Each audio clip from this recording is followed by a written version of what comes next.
Praise the lord. Hyderabad Secunderabad జంట నగర దేవుని ప్రజలారా, మీ అందరికీ గొప్ప శుభవార్త. పాల్ పృథ్వీ మినిస్ట్రీస్ నుండి పరిశుద్ధాత్మ తైలాభిషేక మహోత్సవం ప్రతి నెల 2వ శనివారం జరగడం మీ అందరికీ కూడా తెలిసిన విషయమేనండి. మరి ఈ నెల అనగా డిసెంబర్ 13వ తారీఖు అనగా 2వ శనివారం ఉదయకాలం 9 గంటలకు తార్నాకలో ఉన్న మెట్రో స్టేషన్ ప్రక్కనే ఉన్న సన్మన్ హోటల్ ప్రక్కనే ఉన్న ప్రెసిడెంట్ కన్వెన్షన్లో మరి పరిశుద్ధాత్మ తైలాభిషేక మహోత్సవం జరుగుతుంది. ఈ ఆరాధనలో పరిశుద్ధాత్మ దేవుడు అద్భుతమైన రీతిగా కదలబోతున్నారు. మరి శక్తివంతమైన ఆరాధన జరగబోతుందండి.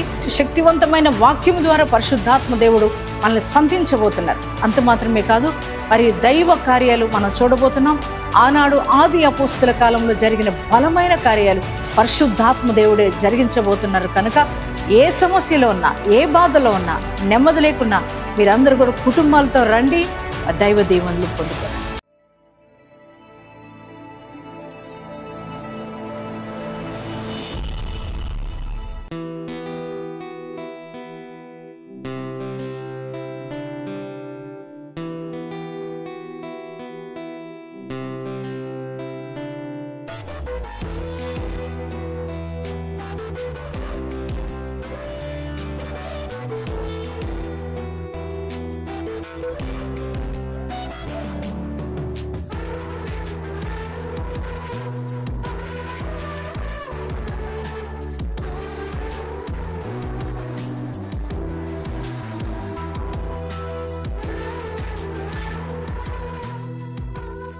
యేసుతో ప్రతిదినం అనే ఆధ్యాత్మిక కార్యక్రమానికి మిమ్మల్ని ప్రేమతో ఆహ్వానిస్తూ మీ అందరికీ నా హృదయపూర్వక వందనాలు తెలియజేస్తున్నాను. మీ బిడ్డలారా, బాగున్నారు కదా? మరి ఉదయమే లేవగానే యేసయ్యకి థ్యాంక్స్ చెప్పారా? ఎందుకనంటే ఎంతమందికి లేని కృప దేవుడు మనకిచ్చారు కదా. ఒక మంచి దినాన్ని, మరొక దినాన్ని మనం చూస్తున్నామంటే అది కేవలం యేసయ్య కృపే కదా. అందును బట్టి మనం అందరం కూడా ప్రభుని స్తుతించవలసిన వారమే. అంత మాత్రమే కాదు కానీ మరి దేవుని యొక్క వాక్యాన్ని ధ్యానించారా? ప్రార్థన చేశారా? క్రమం తప్పకుండా ప్రార్థన, వాక్యం మన జీవితాల్లో చాలా ప్రాముఖ్యమైనవి కనుక అవి జరిగిస్తూనే ఉండాలి. దేవుని బిడ్డలారా, మరి అంత మాత్రమే కాదు కానీ ఉదయకాలం లేవగానే దేవుని యొక్క వాగ్దానాలు మనం వింటూ ఉంటే ఎంతగానో ధైర్యపరచబడుతున్నాం, ప్రోత్సాహపరచబడుతున్నాం కదా అండి. మరి నిజమే, ఎందుకంటే అది దేవుని మాట కదా, అది దేవుని యొక్క వాగ్దానాలు. అవన్నీ కూడా మన జీవితంలో ఆయన నెరవేర్చే దేవుడే ఉన్నాడు. కనుక దేవుని బిడ్డలారా, మరి ఈ ఉదయకాలం కూడా దేవుడిచ్చే వాగ్దానం కొరకు మీరందరూ కూడా ఎదురు చూస్తున్నారని నమ్ముతున్నాను. మరి మనందరి కోసం దేవుడు చక్కటి శ్రేష్టమైన వాగ్దానం ఇచ్చారు. ఆ వాగ్దానం ఏమిటో చదువుకుందాం. కీర్తనల గ్రంథము 147వ అధ్యాయము 6వ వచనాన్ని చదువుకుందామండి. యెహోవా దీనులను లేవనెత్తువాడు. Praise the lord. ఎంత చక్కటి శ్రేష్టమైన వాగ్దానం ఈ ఉదయకాలం ప్రభు మనకి ఇస్తున్నారు నాన్న. మన దేవుడు ఎవరంటే దీనులను లేవనెత్తే దేవుడై ఉన్నాడు. బిడ్డలారా, నిజంగా బైబిల్ గ్రంథంలో మనం చూసినట్లయితే దీనులకు అనేక కృప అనుగ్రహించబడింది. దీనులను దేవుడు ఇష్టపడే దేవుడై ఉన్నాడు.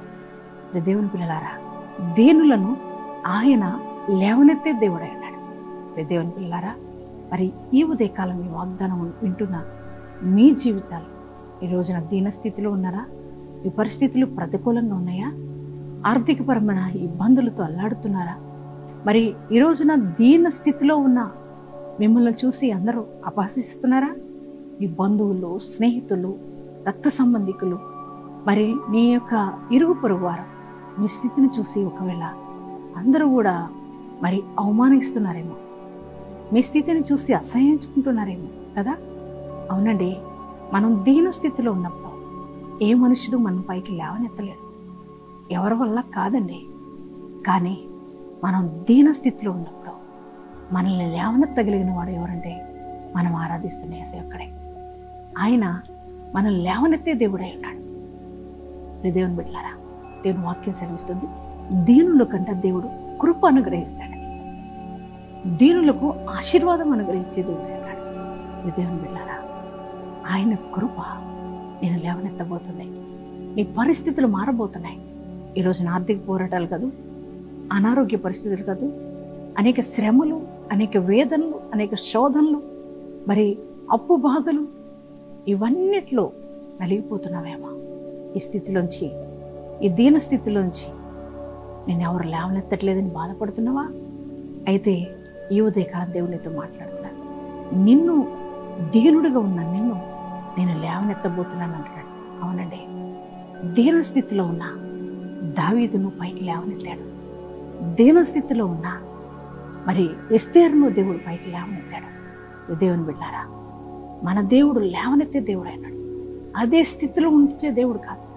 గొర్రెల కాపరి అయిన దావీదును రాజుగా చేశాడు. అలాగే మరి రాణిగా, మరి ఒక అనాథగా ఉన్న ఎస్తేరును పట్టప్రాణిగా చేశాడు. దేవుని బిడ్డారా, అవునండి, పెంట కుప్పల మీద ఉండి దీనులను దరిద్రులను ఆయన పైకి లేవనెత్తే దేవుడిగా ఉన్నాడు. దేవుని పిల్లలారా, భయపడకండి. ఈరోజు మీ స్థితిని చూసి కంగారు పడిపోకండి.